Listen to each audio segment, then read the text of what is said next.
শিব ঠাকুরের হাতে ডমরু আমরা সকলেই দেখেছি। কিন্তু এই ডমরু শুধুমাত্র একটি বাদ্যযন্ত্র নয়, বরং এটি ভারতীয় সঙ্গীত, ভাষা এবং তালের মূল উৎস হিসেবে পরিচিত। শিব পুরাণ এবং লিঙ্গ পুরাণ অনুসারে তাঁর ডমরু থেকে অনন্ত শব্দের সৃষ্টি হয়, যা নাদ ব্রহ্ম বা সপ্ত ব্রহ্ম নামে পরিচিত। মধ্যযুগীয় সংস্কৃত গ্রন্থ, যার নাম হচ্ছে সঙ্গীত রত্নাকর এবং যার রচয়িতা হচ্ছেন সারঙ্গদেব, তিনি উপরের এই সূত্রটি বলেছেন, যার অর্থ হচ্ছে ডমরু থেকে উৎপন্ন শব্দই স্বর এবং মূর্ছনা অর্থাৎ সঙ্গীতের মেলোডির মূল ভিত্তি। ডমরু থেকে উৎপন্ন হয় 14টি ধুন এবং এই 14টি ধ্বনিকে একত্রে মহেশ্বর সূত্র বলা হয়, যা পাণিনি রচিত অষ্টাধ্যায়ী ব্যাকরণের মূল ভিত্তি।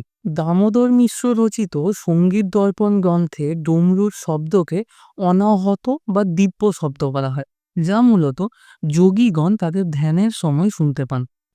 আধুনিক বিজ্ঞান বা বিগ ব্যাং থিওরি অনুযায়ী বিশ্ব ব্রহ্মাণ্ডের সৃষ্টি হয়েছে একটি বিশাল শব্দ তরঙ্গ বা কসমিক ভাইব্রেশন থেকে।